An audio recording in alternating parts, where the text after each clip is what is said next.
Hello chess friends, this is International Master Lilov annotating the 9th round highlights of the Indian Championship, and what I like to bring out now are a few very interesting games that really happened very recently. So let's talk about them and see what went right and what went wrong in this first game. Basically, this game was quite exciting, and I'd like to share with you my views on the game and what happened.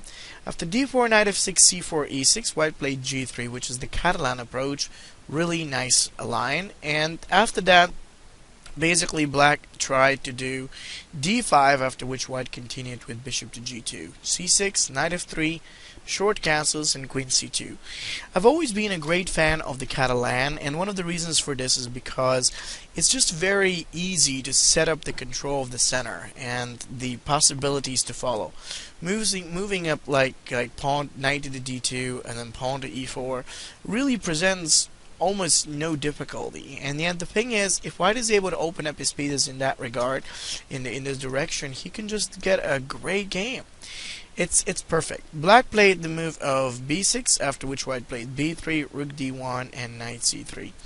Allowing black to play knight b4 wouldn't be the taste of many chess players. They would rather prefer to make a move like a3 or something, which is fine. It's not a bad idea to have that type of move. But I guess white wasn't really that much worried, because then the queen can move out and then the knight can get challenged with a3. So that's why there was nothing to worry about. After black did rook to the c8 and then white moved up in the position with e4, the game gets really good. It's just after that black plays h6 and then bishop f4. I am not so sure about the bishop f4 move, because in my opinion it would have been very effective if white did the move of pawn to e5, but I guess white just did not want to close down the position. He didn't want to lock it up, and that was better. Bishop f4 was a strong idea to control the e5 square. Then there is also a move like knight e5 or even bishop to e5 to play with. So going along that way is very, very consistent. After that move, black played, of course, with rook e8, knight e5, bishop b4, edicts to the d, edicts to the d, and a3. Driving away the white-black bishop is a very strong idea. In case black exchanges the bishop that night, we can easily see that after bishop takes to the c3 and then queen takes to the c3, there is a bishop pair advantage going for white. And on the other hand, if he plays it differently, there isn't too much danger for us to worry. I mean, white's going to get the bishop pair. He's going to have a strong control and very consistent play. So black played bishop back to the d6, going down with the bishop, and then white played queen f5. Now, was this a good move out there? I guess it wasn't too bad. Bishop h3 could have been played, or b4. I just think that, or feel that queen f5 was more or less a candidate that simply sets the queen onto a less relevant square, and that's just not such a good idea. But the queen can get very easily targeted that way by black playing a move of pawn to g6 or so, and it could be dangerous. Is it bad? No, but it could get problematic. So anyway, after that, black played knight to the c7, which was good for white, as now he can simply move along with b4, and that's a good move. b4 guarantees c5 as a very strong square to control, and given that the majority of black's pieces are now tied down and put on the backside, white's position actually looks very good, very nice looking. Knight e6, bishop e3, rook c7, and then b5, bishop to the c8, and then knight to the c6. I have to admit that bishop c8 wasn't really one of the good moves that black could play. I guess he just wanted to move it out of the way, out of the danger. But, you know, it's just backward. In tactical or complex positions like that, you cannot allow yourself to go backward. I think he just allowed himself a little too much to move along like that and really just go down. Now, going backward is terrible. You don't want to go back, and you just want to keep your pieces up and, you know, onto good positions. I think that was a mistake that what black did here. Anyway, after bishop c8, there was knight to the c6 that took place. Knight takes d4, queen to the d3, And I think for the most part, white has done a good job here. He has good control. The d5 could be easily challenged up by the queen, the rook, and the bishop all together. So it's good looking, I have to say. When after that, black exchanged on c6, and then there was b takes to the c, and knight takes d5. Now bishop to the e5, knight e7, and see, it's kind of incredible how one backward move can really do that much damage to someone's position. Because one backward move that black did with bishop c8 caused all that trouble, caused all these difficulties in the situation. That was just very painful and bad in its own way. I guess that was probably one of the reasons why it just looks difficult. Anyway, after that move, there was knight takes to the c6, knight takes d4, and then queen to the d3 by white. Getting the queen to go back to d3 does not look so nice, and yet we understand that white doesn't have to worry about anything. He knows that the position is already very advantageous, he knows that the control is there, and he knows that black is fairly behind both in his development as well as the position of his pieces. So this looks very good.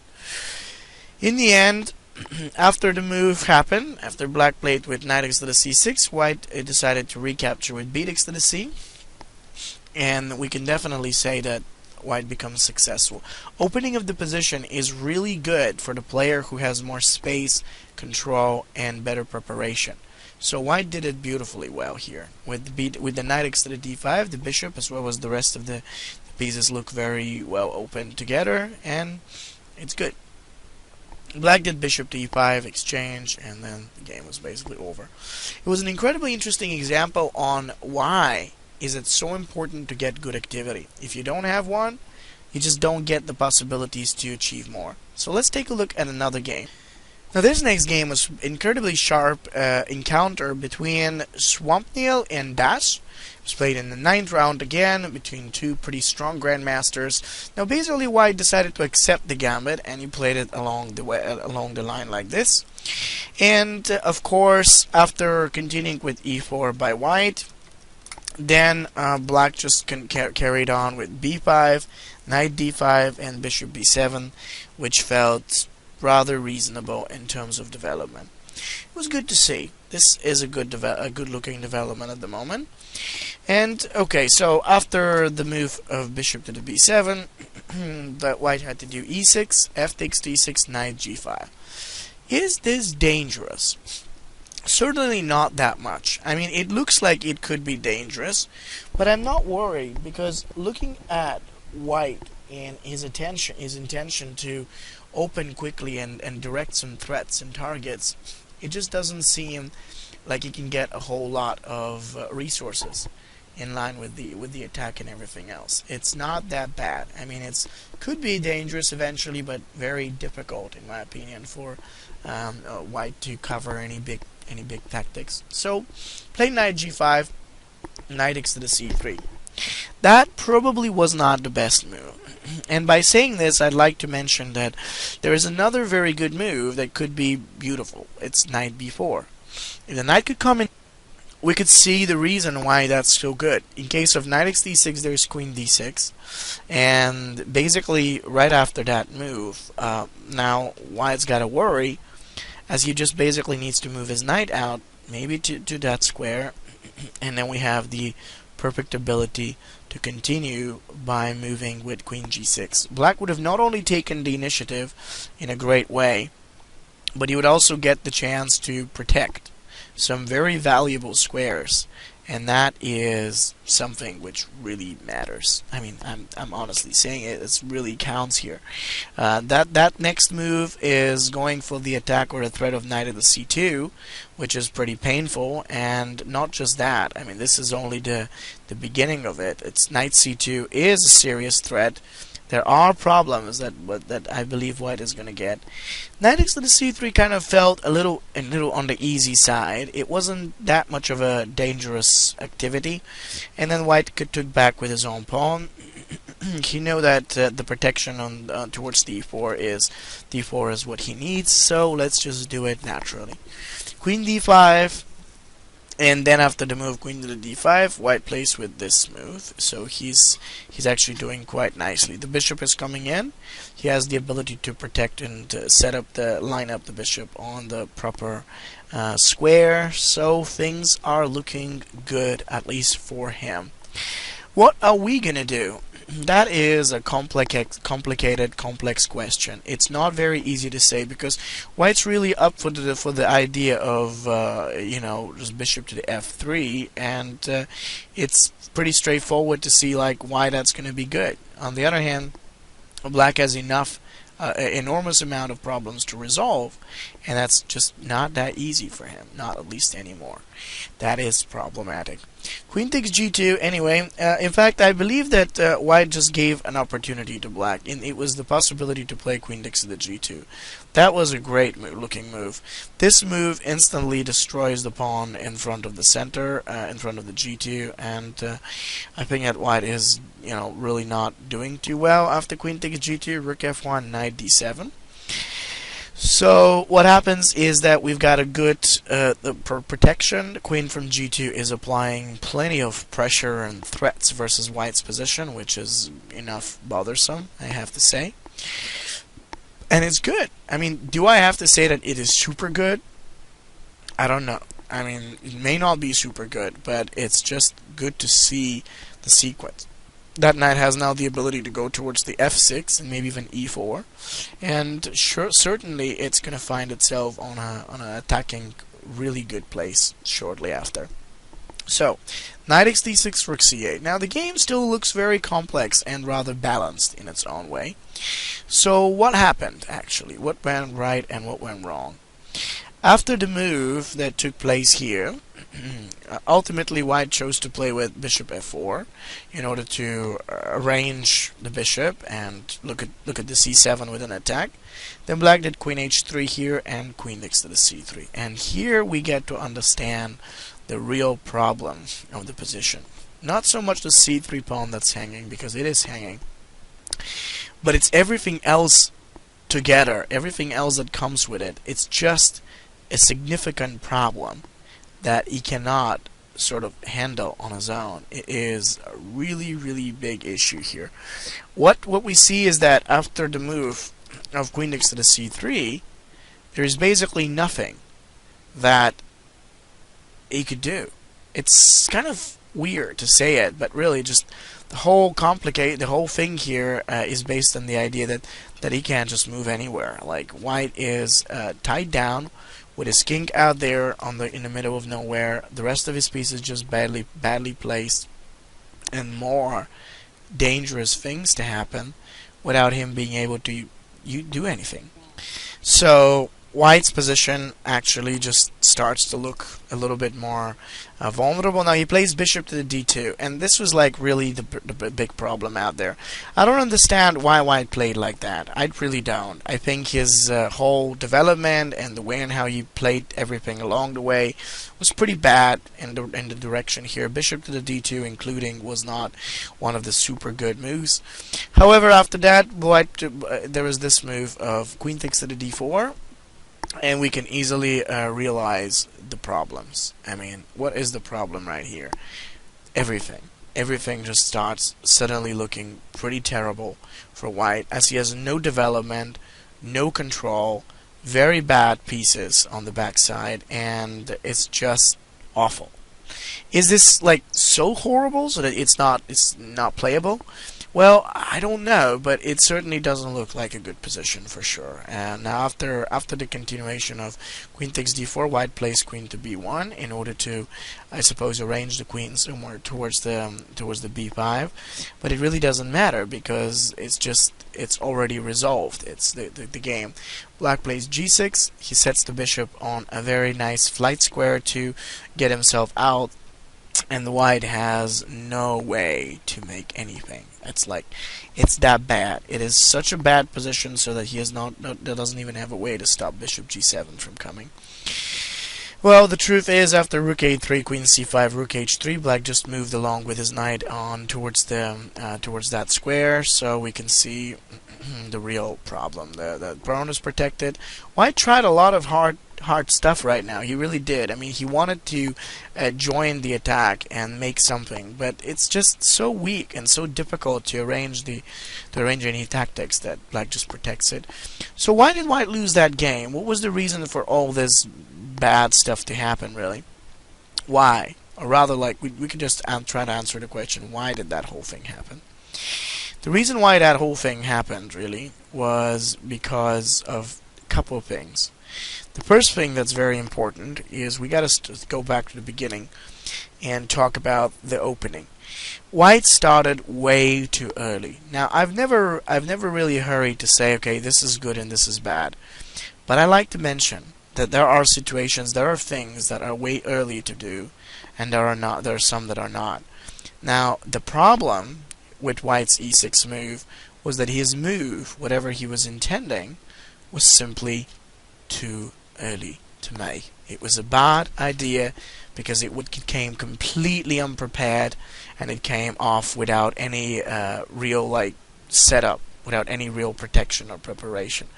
One thing that is very necessary to remember about these positions is that whoever starts advancing and attacking must have really a good command of his pieces, so he can do anything. Now, White's attacking activity just wasn't ready, and he began those type of tactical things without any real solid preparation or things behind. That was the big problem. Another important, interesting idea to talk about was a little later. I mean, a little further down the line, when we get to see Rook c8 exchange Bishop to f4. What was the White's mistake? He didn't fight for initiative. See, in these positions, it is extremely valuable that you fight for initiative. What I mean is that if we're talking about a player who fights for initiative, we're talking about a player who basically wants to get moves like Rook a7. This move may not have guaranteed a terrific attacking power. But what we get to see about this move, and what's so nice, is that this move would have at least provided some really strong attacking pressure, and it would have made White to worry. So it would have made Black to worry, and I mean it seriously. It's a strong attacking power against the b7. It is not too nice to experience the problems versus the b7 bishop, and it is just the beginning of a very horrible position that we have to be defending. That is how we gotta be thinking about this. It's important that you know. So essentially after Rook a7 it could have been dangerous. Bishop f4 was different, and then White did not never create a threat. I guess he did not see Queen h3, but still, that was very important to find so that he could be more prepared and ready against all the different challenges out there. So it was a very interesting game. So speaking of which, there is one more that I'd like to share with you, and that was played between the players Shi McKinley versus Karthikeyan. So the game ended in Black's favor with Black's victory, but it's still very instructive to just check out and then really see what happened in the game. So what really happened? e4, g6, d4, bishop to the g7 here. Then there was d6, knight f6, and c6. The Pierce has always been one of my most favorite openings, and one of the reasons for that is because I really like the setup. The setup of development and the control are pretty good here. So White just did the move of pawn up to the e5 in order to extend some more space. And as he did that type of move, Black did knight d5, castles, and queen c7. Taking no effort to really bring up the pieces in that regard is really something favorable for Black, because taking a moment or a shot to do something, it would really have helped the opponent. Black doesn't want that. All he needs is just to get the safe development, the safe control, and after a while he will get what he needs. It's just that we want to be careful and do it very gradually as of this moment. Step by step, things are starting to look better for Black as of now. Well, after that variation, it really looks good. White played with that move, and then after bishop to the b3, there was the move of bishop to f. Yeah, it was a good move. I have to admit that seeing the Black pieces really come together and moving them closer towards the center is a very strong start for Black. The space is definitely acquired, and Black is looking for a way to make it bigger and more powerful. It was good. In the end, after that variation of bishop to f5, white played with rook e1, and then after the move of rook to the e1, of course, black simply continued with the line of d takes to d, d takes to d, knight to the d7. Quite a good development, I have to admit. It really was. It really was a good development because the space and the support out there are the two things that black already gets. And this is just the beginning, because in the end of the day, what you'd like to apply is an extra preparation, an extra like challenge versus the center. It was a good, very good and solid start of everything. And okay, let us see what's going on next after that. After that last move, obviously white played with bishop to the d2 in hope to probably get the bishop into play. Knight c5, knight d4, and this is where white really started making mistakes, I think. The next move that took place was knight d4. Now, what was wrong about that specific candidate? Well, you see, nothing was really wrong about it. The problem with the move itself was that it just didn't fit anything. It didn't fit any plans or possibilities. Now black just centralizes, and he simply has so much more preparation and activity that white is not in condition to make anything that big on his own. f4, and then there is queen b6, e6, and f takes d.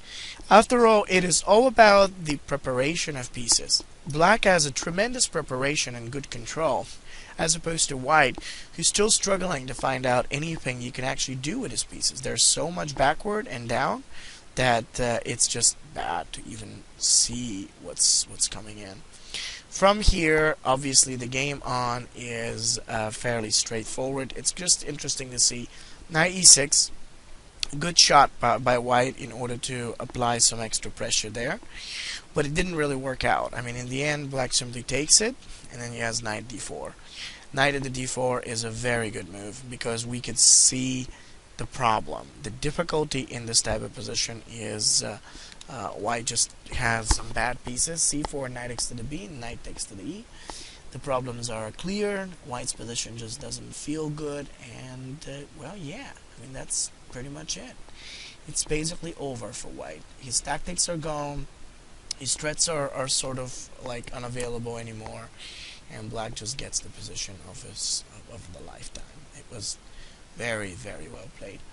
Overall, this game shows how important it is, and much more important it is, to put up the right preparation behind rather than any quick moves or easy tactics.